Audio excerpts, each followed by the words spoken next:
नमस्कार दर्शकों, मैं कृति वढेरा जुड़ चुकी हूँ आप सभी के साथ परीक्षा संबंधित इस चर्चा के लिए। आने वाली 27 जनवरी को आदरणीय प्रधानमंत्री श्री नरेंद्र मोदी जी देश भर के सभी विद्यार्थियों, सभी टीचर्स और सभी अभिभावकों से परीक्षा पर चर्चा करने वाले हैं। और आज उसी से संबंधित एक कार्यक्रम हम आप सभी के लिए लेकर आए हैं, जिसमें बहुत खास मेहमान हमारे साथ स्टूडियो में उपस्थित हैं। मैं आप सभी से परिचय कराना चाहूंगी। श्रीमती प्रीति जी हमारे साथ हैं, प्रैक्टिसिंग काउंसलर हैं। बहुत बहुत नमस्कार। स्वागत, अभिनंदन आपका। धन्यवाद। हमारे साथ श्रीमती स्वाति चंदा जी भी हैं, आप भी प्रैक्टिसिंग काउंसलर हैं। आपका भी बहुत बहुत नमस्कार। अभिनंदन आज की धन्यवाद। इस चर्चा के लिए। और मैं आप सभी दर्शकों को बताना चाहती हूँ कि प्रधानमंत्री जी द्वारा बहुत से मूल मंत्र परीक्षा संबंधित दिए गए हैं एग्जाम वॉरियर नाम की उनकी किताब में, जिसको आज हम यहाँ पर चर्चा में आप सभी के लिए लेकर आए हैं। तो मैं आपको बातचीत में लेकर आना चाहूंगी प्रीति जी। जी। जैसा कि हम प्रधानमंत्री जी का कहना है कि ये परीक्षा जो है जी। एक उत्सव है, एक जी। त्योहार है, इसको जी। हमें त्योहार के रूप में बनाना है। जी। तो आप क्या कहेंगी सभी दर्शकों और विद्यार्थियों के लिए इस बारे में? इसमें मैं ये कहना चाहती हूँ कि जो प्रधानमंत्री जी ने हमें बताया है कि हमें एक एग्ज़ाम जो हमारे लाइफ में हमने दिया है और अब हमारे स्टूडेंट्स दे रहे हैं, तो उन्हें इसे उत्सव की तरह मनाना चाहिए। ये एग्ज़ाम जो बुक है एग्ज़ाम वॉरियर, वो ये बताता है कि इसमें एक मंत्र है कि take exam as a warrior not as a warrior. हमें वरी नहीं करना चाहिए। तो ये इसलिए बताया गया है क्योंकि मैम अगर आप देखें तो जब हम कोई भी होली, दशहरा या दिवाली हम जब उत्सव मनाते हैं तो हम बड़े प्रिपरेशन 3-4 महीने पहले से शुरू कर देते हैं। और कई बार तो हम दिवाली उत्सव ख़त्म होते ही हम फिर वेट करते हैं कि अगले साल आएगा। तो उसी तरीके से एग्ज़ाम को भी हमें उत्सव की तरह मनाना है और इसकी प्रिपरेशन हम अपने साल भर अपने पूरे टीम मेंबर्स के साथ कर रहे हैं। जैसे हमारे टीम मेंबर्स होते हैं हमारे पेरेंट्स, हमारे टीचर्स, हमारे स्कूल मैनेजमेंट, स्कूल काउंसलर, सारे अभिभावक जो हैं एक साथ जुड़े हुए हैं। तो हमारे आदरणीय प्रधानमंत्री जी ये बताते हैं कि हमारे बच्चों को अगर हम ये सिखाएं कि हमें ये एक परीक्षा स्कूल का ही नहीं है, हम तो लाइफ में रोज़मर्रे में परीक्षा दे रहे हैं। तो इसे अगर हम उत्सव की तरह लें तो हम ये लाइफ स्किल में सीखते हैं कि हमें जो है हमारा डिसीजन जो हम लेते हैं एग्ज़ाम में वो बहुत अच्छा होगा।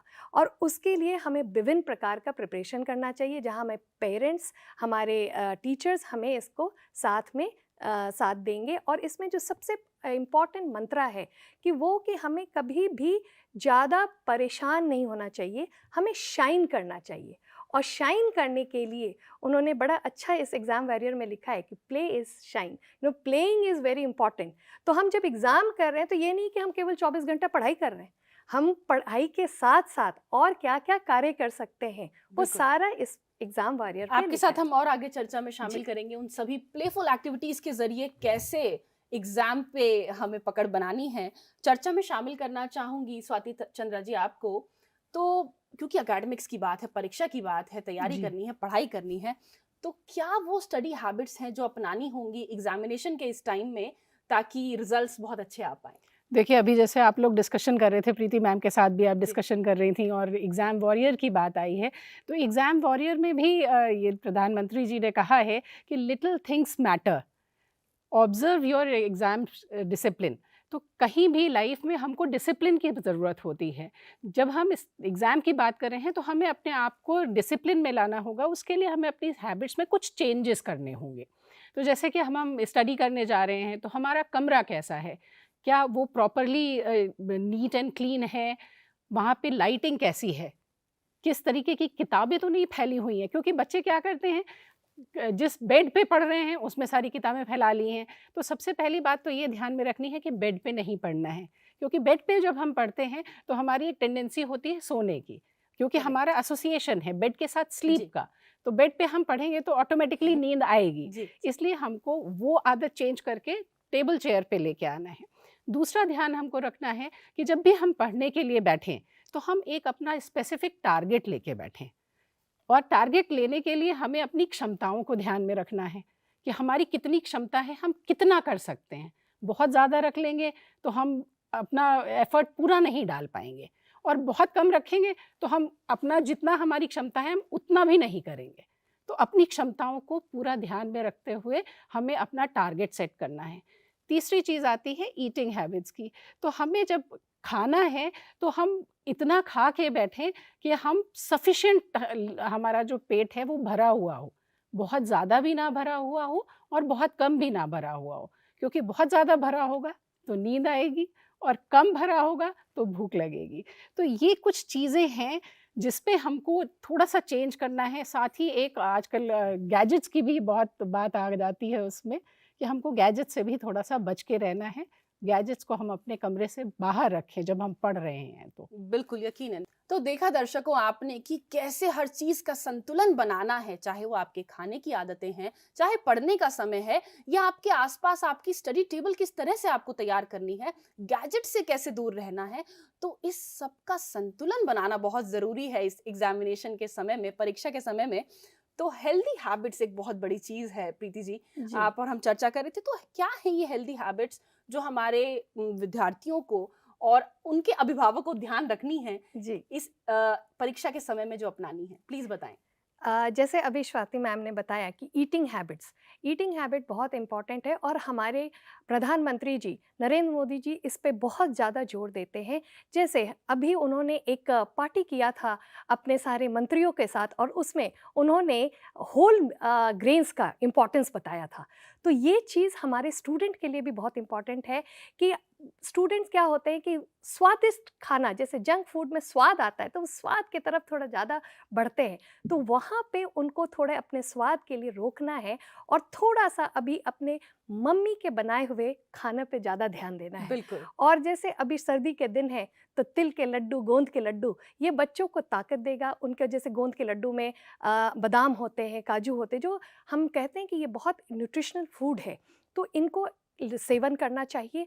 साथ में जैसे वो स्वाति मैम बोल रही थी कि हल्का फूड खाएं, तो सुबह के नाश्ता में रोज़ पराठे के बदले आप बेसन का चीला, मूंग दाल के चीले ऐसे खा सकते हैं। ये सारे आपके, और अगर थोड़ा चेंज करना है थोड़ा स्वाद के लिए तो आप वेज बिरयानी खा लीजिए, वेज पुलाव। तो जी। इन सारे चीज़ में आपको न्यूट्रिशनल वैल्यू मिल रहा है। करेक्ट। दूध ज़रूर पिएं, बहुत बच्चे दूध से भागते हैं, तो दूध को आप कभी सुबह पी सकते हैं उसमें हल्दी डाल के। तो ये सारी चीज़ बहुत इंपॉर्टेंट है एक ईटिंग हैबिट। इसी के साथ मैं जोड़ना चाहूँगी हेल्दी हैबिट में कि नेचर वॉक। हमारे लाइफ में नेचर, जैसे मैम ने अभी कह रहे थे कि हमें गैजेट से दूर रहना है। तो कई बार क्या होता है जब बच्चे पढ़ाई करते हैं तो पूरे टाइम तो पढ़ाई नहीं कर सकते, वो शॉर्ट ब्रेक लेंगे। शॉर्ट ब्रेक लिए और बीच में थोड़ा सा लॉन्ग ब्रेक लिए। अब लॉन्ग ब्रेक में वो चाहते हैं कि जाके थोड़े गैजेट पे बैठ जाएं, थोड़ा सोशल मीडिया, जी। टेलीविज़न पे। अपने विद्यार्थियों को बताना चाहूँगी कि इसके बदले आप नेचर वॉक जाएं, क्योंकि नेचर वॉक में जब आप जाते हैं तो आप पॉजिटिव वाइब्स लेते हैं पेड़ पक्षियों से। और उस टाइम पे कई बार मैंने ध्यान दिया है कि कुछ बच्चे जब नेचर वॉक कर रहे हैं तो उस समय भी गैजेट के साथ वो ईयरफोन का इस्तेमाल प्रयोग करते हैं जी, और जी। गाना सुन रहे हैं। तो प्लीज़ आप वो ना करें और नेचर पे थोड़ा ध्यान, क्योंकि नेचर आपकी इम्यूनिटी बूस्ट करती है, आपकी जो मेमोरी है वो इन्हेंस करती है, जो आपके मेमोरी पावर, बहुत रिटेंशन पावर चाहिए आपके पढ़ाई के लिए। तो ये सारे चीज़ जो हेल्दी हैबिट करें। और हमारे आदरणीय प्रधानमंत्री जी ने इंटरनेशनल योगा डे मनाया है।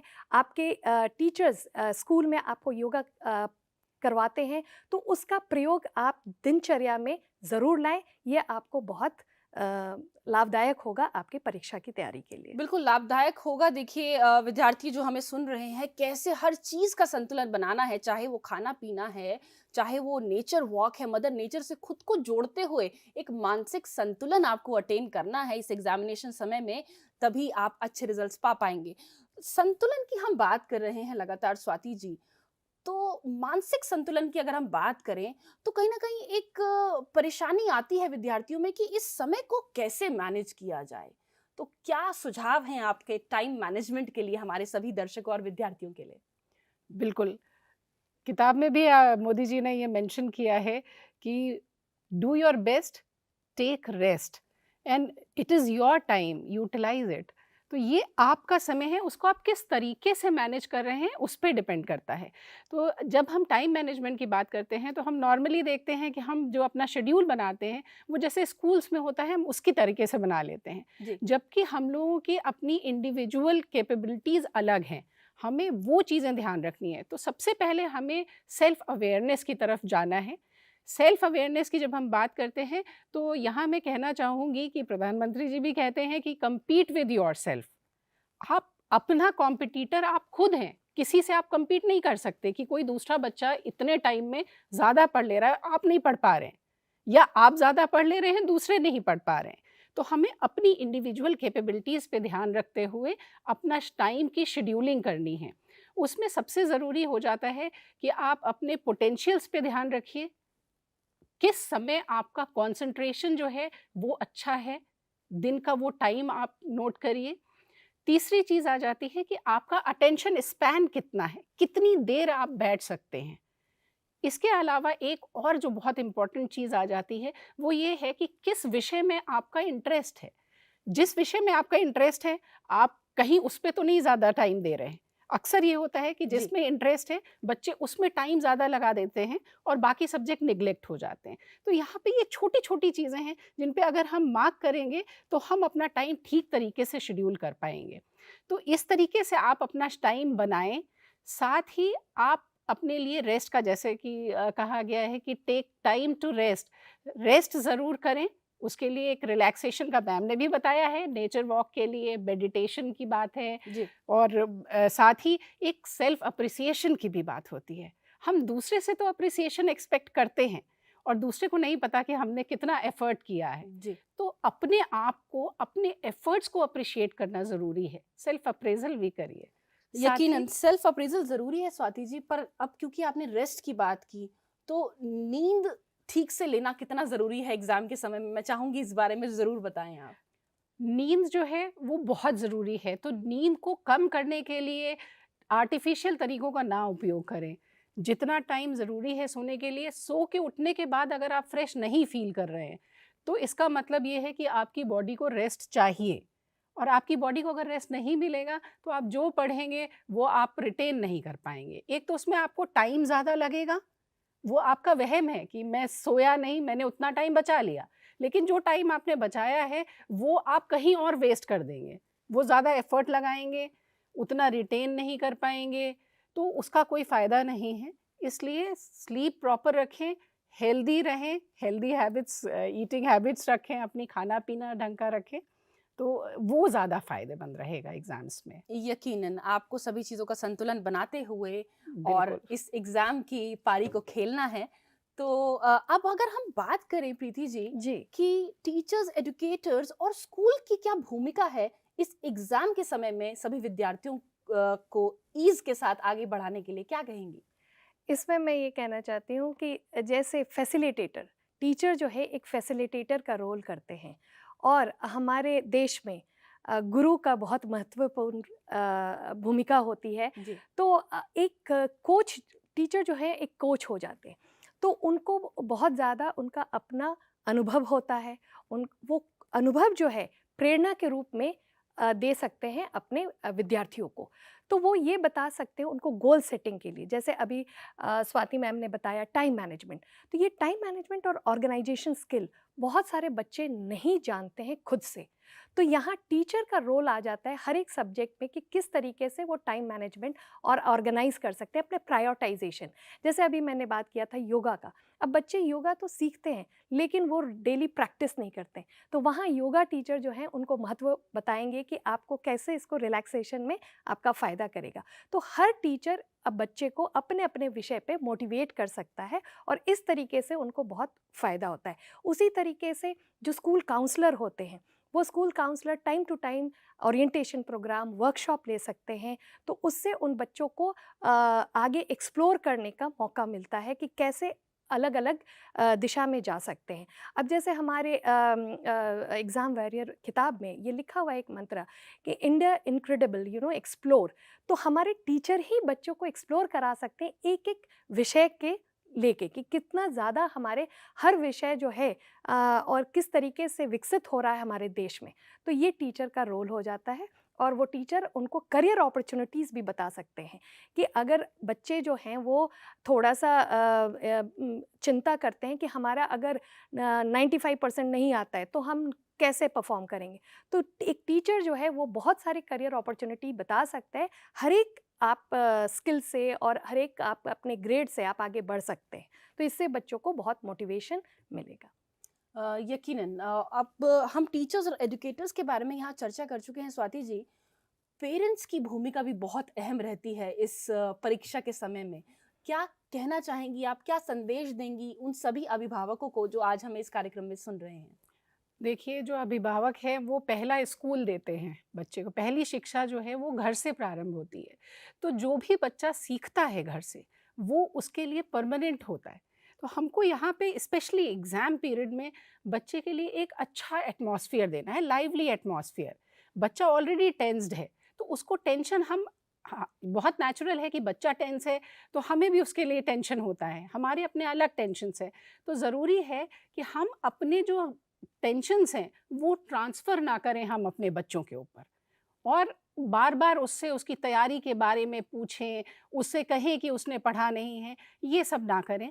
वो उसके लिए एक हेल्दी एटमॉस्फेयर क्रिएट करें, उसकी फूड हैबिट्स पे ध्यान दें कि वो प्रॉपर न्यूट्रिशियस फूड खा रहा है, नहीं खा रहा है, प्रॉपर उसकी स्लीप है या नहीं हो रही है। एक और बहुत इम्पॉर्टेंट चीज़ है कि पेरेंट्स को थोड़ा-सा ये चीज़ अवॉइड करना चाहिए कि वो अपने बच्चे को दूसरों से बच्चों से कंपेयर ना करें। क्योंकि जो बच्चा है वो यूनिक है अपने आप में, हर एक इंडिविजुअल यूनिक है, उसकी अपनी अलग कैपेबिलिटीज़ हैं। तो उसको पहचानने में उसकी हेल्प करें, और उसके हिसाब से जो गोल सेट करे वो उसके लिए रियलिस्टिक होना चाहिए। और साथ ही ये भी ध्यान देना चाहिए कि अगर बच्चा नहीं बोल रहा है और उसके अंदर कुछ चेंजेस आ रहे हैं, बिहेवियरल चेंजेस, और वो अपने साथियों से बात कर पा रहा है उन सब के बारे में, ना वो पेरेंट्स से बात कर पा रहा है, तो वो सिग्नल्स हैं। तो जी। ये कुछ सिग्नल्स हैं, जैसे कि लैक ऑफ स्लीप है, या फूड हैबिट्स एकदम से चेंज हो जाना है, या ये है कि बहुत ज़्यादा रेस्टलेस हो गया है, गुस्सा, हर बात पे बहुत गुस्सा आ रहा है, चिड़चिड़े हो गए हैं, खाना कम हो गया है, विड्रॉल सिम्पटम्स हैं कि कमरे में अकेले पड़े रहना अच्छा लगता है। अगर ये सब सिम्पटम्स दिख रहे हैं पेरेंट्स को, तो ये अलार्म्स हैं। इन अलार्म्स को इग्नोर ना करें। अगर नहीं हेल्प कर पा रहे हैं तो प्रोफेशनल हेल्प के लिए जाएं। तो बिल्कुल। चाहे स्कूल में अगर काउंसलर अवेलेबल है तो उनसे बात करें, अदरवाइज प्रोफेशनल हेल्प के लिए मैं कहूँगी कि बिल्कुल इग्नोर ना करें। तो देखा आप सभी ने कि कैसे परीक्षा के समय जो तनाव आ रहा है उसको दूर करना है, और हमारे दोनों ही अतिथियों ने जो भी आपसे मूल मंत्र एग्जाम वॉरियर किताब के जरिए आज यहाँ से साझा किए हैं, मुझे यकीन है कि आप सब उनको अपनाएंगे और परीक्षा की इस पारी को बहुत अच्छे से विजयी होकर सफलता प्राप्त करेंगे। आप दोनों का स्टूडियो तक आने के लिए और अपना कीमती वक्त धन्यवाद। देने के लिए बहुत बहुत धन्यवाद, आभार। धन्यवाद। और यहाँ मैं आपको सभी को याद दिलाना चाहूंगी कि आने वाली 27 जनवरी को आदरणीय प्रधानमंत्री जी श्री नरेंद्र मोदी जी देश भर के सभी विद्यार्थियों से, अभिभावकों से, टीचर्स और एजुकेटर्स से परीक्षा पर परिचर्चा करने वाले हैं, जिसको आप लाइव देख पाएंगे दूरदर्शन पर, ऑल इंडिया रेडियो पर आप सुन पाएंगे, और एनसीईआरटी के यूट्यूब चैनल पर, पीएम ई विद्या के सभी 12 चैनलों पर लाइव प्रसारण इस कार्यक्रम का रहेगा। तो जरूर सुने और भागीदारी बने परीक्षा पे इस परिचर्चा की। नमस्कार।